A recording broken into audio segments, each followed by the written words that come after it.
ആർക്കോ വേണ്ടി തിളക്കുന്ന ബീഫ് കറി അല്ല, ഇത് നമ്മൾക്ക് വേണ്ടി തിളക്കുന്ന അല്ലേ, നമുക്ക് തിന്നാൻ വേണ്ടിയിട്ട് തിളക്കണ ബീഫ് കറി കേട്ടോ, ആർക്കോ വേണ്ടിയിട്ടൊന്നുമല്ല.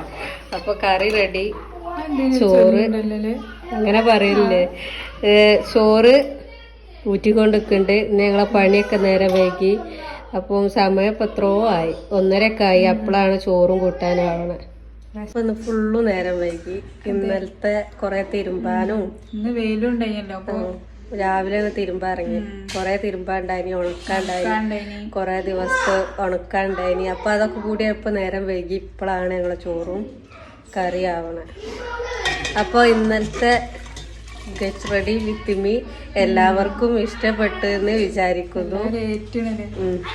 ആദ്യമായിട്ടാണ് ഞങ്ങളെ വീഡിയോക്ക് അത്ര വ്യൂസ് ഒക്കെ ഉള്ളത്. അപ്പൊ സപ്പോർട്ട് ചെയ്ത എല്ലാവർക്കും വീഡിയോ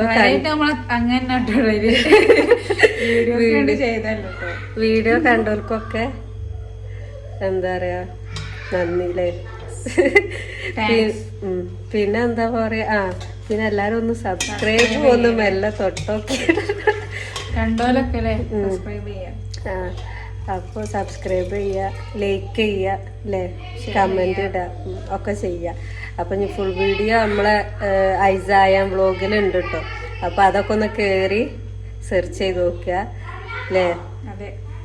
അപ്പൊ ടാറ്റ. അവിടെ ഉള്ള ഞങ്ങൾ അതും ഇതും പല കറി അതിന് പലഹാരങ്ങളും അതും ഇതൊക്കെ തിന്നാണ്ട് കുത്തിരിക്കാണ് ഇപ്പൊ. അപ്പൊ ഇനി ടാറ്റ, ബൈ ബൈ.